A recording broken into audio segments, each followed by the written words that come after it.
Thanks for having me today. I started this business in 2012, and before that, I actually had no idea what I wanted to do. I went to Babson College, it's a school for entrepreneurship, and I was a really bad student. I probably wouldn't have gotten into the awesome companies you guys work at, like PwC and State Street and all that. They would never have taken me. So I started looking at different kinds of jobs after college, and I really liked kind of building things from nothing. And I was really inspired at my college because there were a lot of entrepreneurs there. One of the folks that I went to school with, he started a Google marketing company, and he made $40 million from his dorm room his senior year.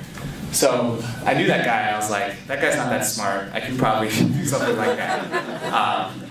But he's probably smarter than me because I haven't made $40 million yet. So, and then I graduated 2008, and then, yeah, thank you.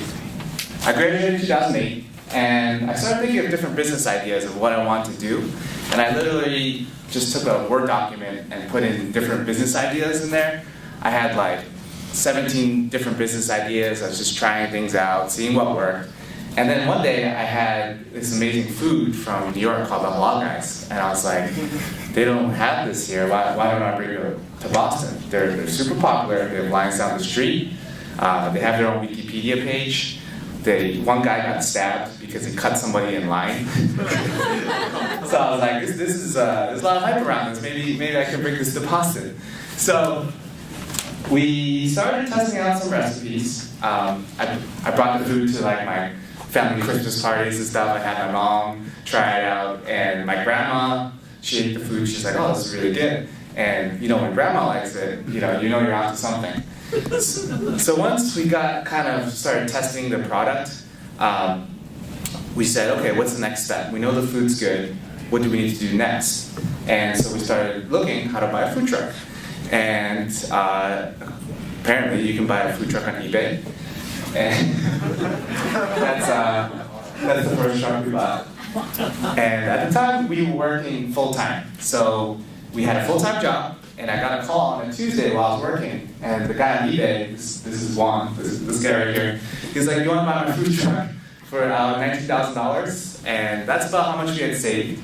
It was the best truck we found, so we were doing a lot of research on what a good food truck was. So we said, okay, why not? Let's take a shot. We'll take a one-way ticket down to Miami. And so we went down that weekend, and we looked at this food truck.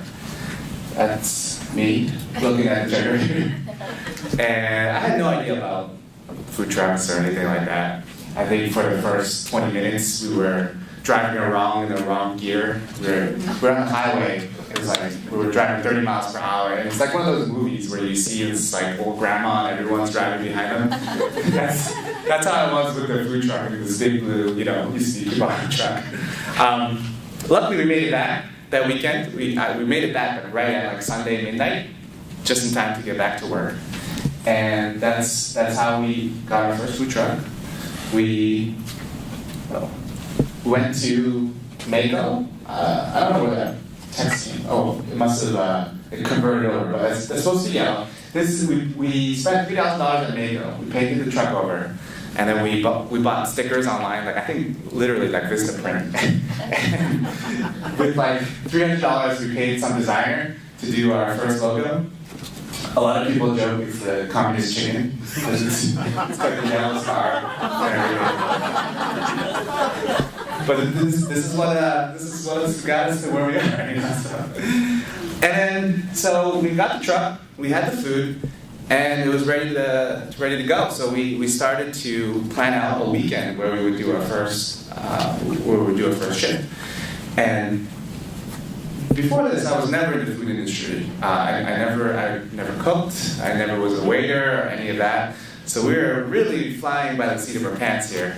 I think half an hour before we were supposed to get to the shift, we didn't even realize our rice cookers were on the keep warm function, which, as all Asian people know, that's not a good thing. And rice takes a long time to cook. So we were in a bit of trouble that first day. And this is our first day. We did a promotion where we would give away chicken and rice for a year to any random person that showed up. And we probably bargained for more than we chewed. This was like right in the beginning, and the line was down the block, and we were really nervous, but really excited at the end.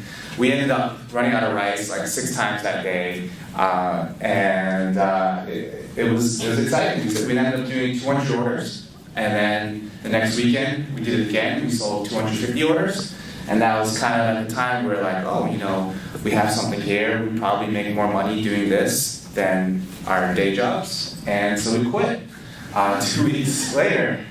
And my mom was like, "You're crazy," and. You know, she actually called me on the way up from Miami. I didn't tell her that I was doing this, and I think my brother leaked the news to her. And she literally called me on the way, and she's like, "Ian, do you have psychological problems? Is there something you need to tell me?"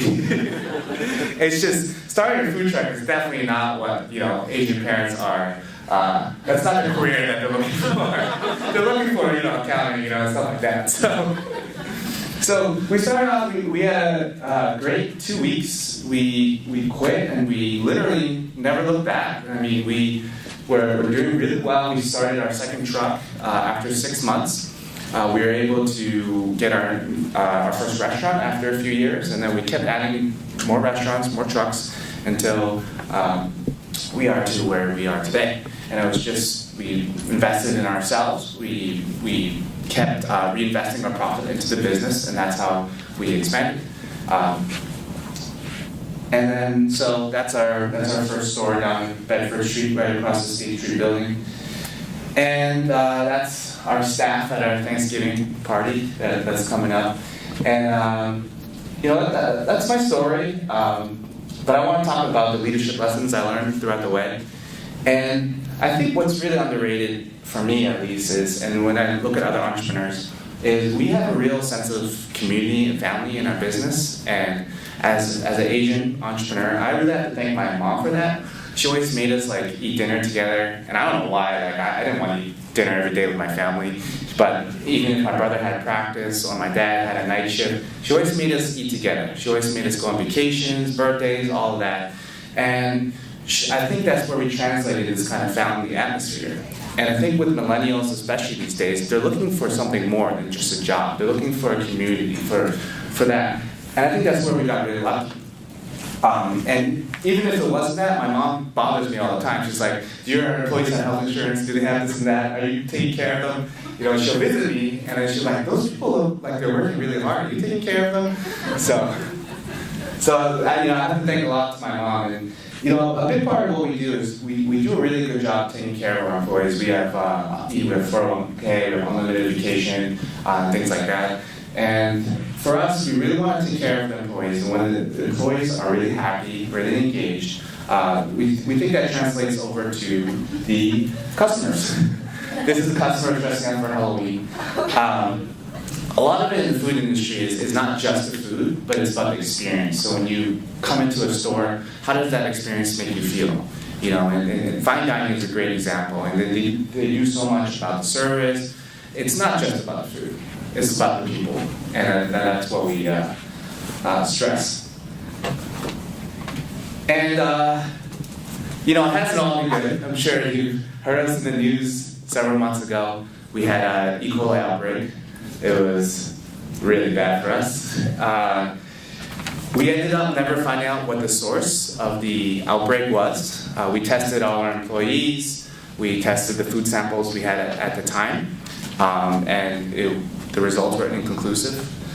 And what we had probably linked it back to is there were 16 cases, and 12 of them were linked to us and 4 were not. And usually that indicates it's usually some kind of supplier issue.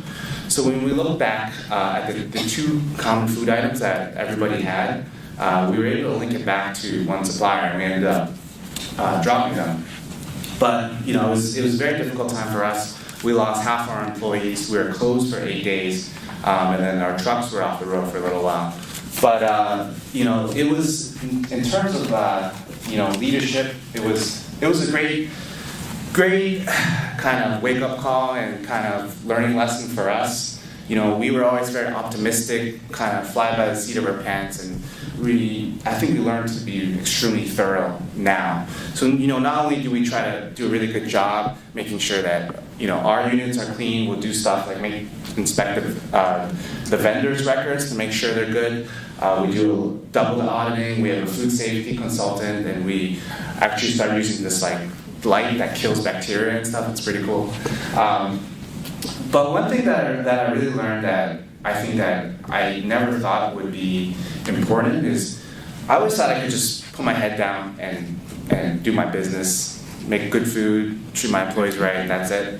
But what I learned from this whole crisis is that the media and the government play a huge part in what I do, and first of all, the media, they kind of want to dig things up, they want to store it, they don't really care, what the impact is, right? And, they will publicize the bad news, but they won't publicize the good news. And that's what I learned is that's things that I need to manage moving forward.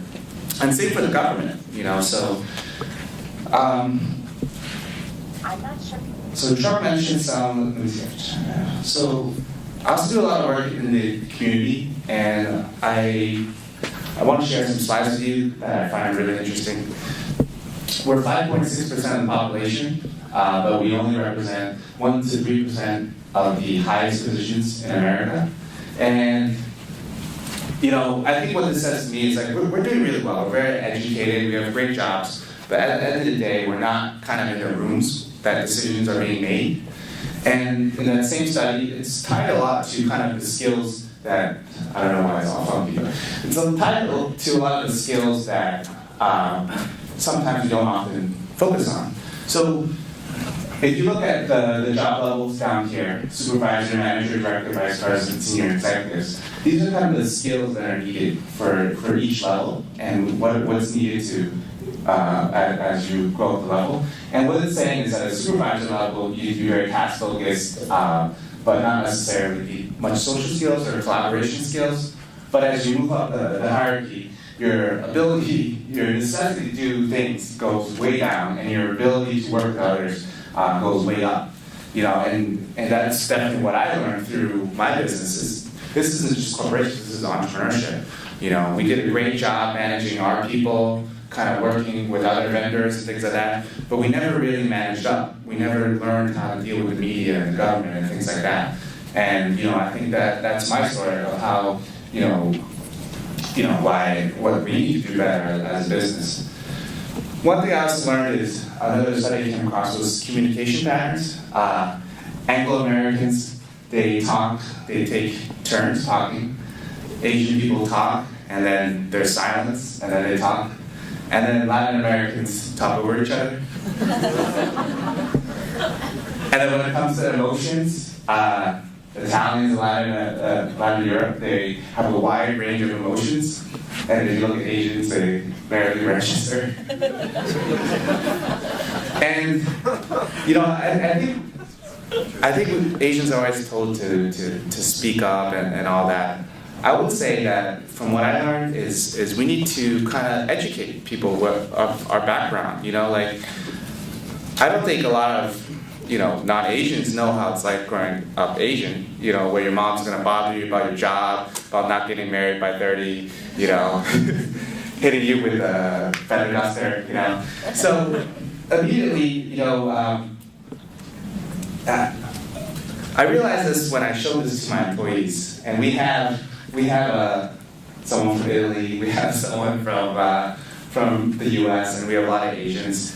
And we realized that because there's all these differences in communication, we took things personally when it was just, it wasn't something personal, but a lot of the Anglo-American executive in our business, he would say, why do Asians, when I talk to them, they are just silent? When I talk to them, it makes me uncomfortable. And then why do Latin American people talk over me? But it's just the way that our culture brings these things up. And so for me, I want to end, and even though I'm Asian and all that, and I agree we should speak up, and I want to end that we need to speak up outside the community too, for the broader community, so people understand where we're coming from. Thank you.